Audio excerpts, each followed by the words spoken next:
Let's jump right in. Asian markets just took an absolute beating, and we're tracking a rapid chain reaction right now.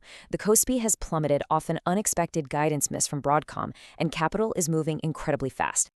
Look who's here to help us decode the drop, our very own Lauro, bringing in the latest data. We've got to move fast, guys, because the implications for the upcoming U.S. trading session are honestly massive. Let's look at the numbers. Negative 5.54%. That's your headline KOSPI drop today. This isn't just some standard pullback. We're talking about a severe, highly concentrated shock to the system. And the damage definitely wasn't contained just to equities. 1,539.5. That is exactly where the South Korean won fell to against the US dollar today. To put that into perspective, we haven't seen the won hit this level of weakness since March of 2009. The sheer velocity of this move was just brutal. As you can see, there was an aggressive downward gap right at the open that practically formed a steep cliff, closing at 8,160.59. The downward momentum was absolutely relentless. Looking under the hood, it's just sector-wide carnage, deep red across the board. Large caps fell 5.8% overall, but the real structural damage, it's intensely concentrated in very specific areas of tech. To truly grasp the scale of this pressure, check out this figure, 70 trillion South Korean won. That's the cumulative magnitude of foreign equity outflows we've tracked over 20 consecutive trading sessions. Foreign capital is heading for the exits and fast. So what exactly sparked this? Let's quickly look at the Broadcom catalyst. Okay, so Broadcom's overall Q3 revenue was actually really strong, up 84% year over year, but their specific Q3 AI revenue guidance came in at $16.0 billion. That single isolated miss against consensus estimates was the trigger for a massive foreign semiconductor liquidation in the Asian session. Now, the absolutely crucial point here is where that money flowed out from. A staggering 90.3% of all foreign spot equity outflows hit the electrical and electronics sector directly. Talk about a highly targeted exit.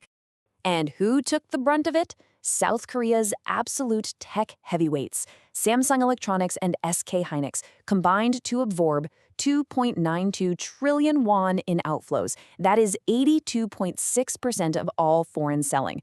Basically, it was a concentrated strike right on the biggest AI semiconductor customers. Even some high-profile optimism couldn't stop the bleeding. NVIDIA CEO Jensen Huang's visit to Korea sparked a brief anticipation rally, lifting the index intraday to a high of 8,382.16. But no way it was super short-lived. Sell-on flows immediately returned. This tells us the selling pressure is structural, not just emotional. But wait, before we assume this is a systemic market crash, we need to dig a little deeper into hidden futures repositioning. This is where the whole story flips. Foreign investors sold 3.54 trillion won in KOSPI spot equities.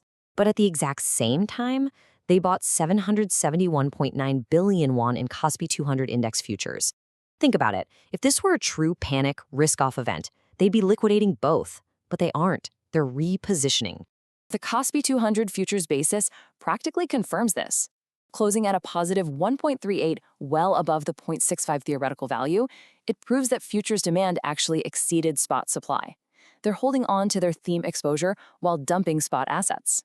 And the currency market confirms this structure perfectly. Selling spot equities requires currency conversion, which obviously pressures the local currency. That's why the won weakened to 1539.5, even though the US dollar index actually fell to 99.4. Futures purchases, on the other hand, don't require that conversion, which explains exactly why the currency pressure wasn't reversed. It's a pretty fascinating dynamic. So where is all this massive capital actually going? We're seeing a very specific AI supply chain rotation. Get this, 88.31%.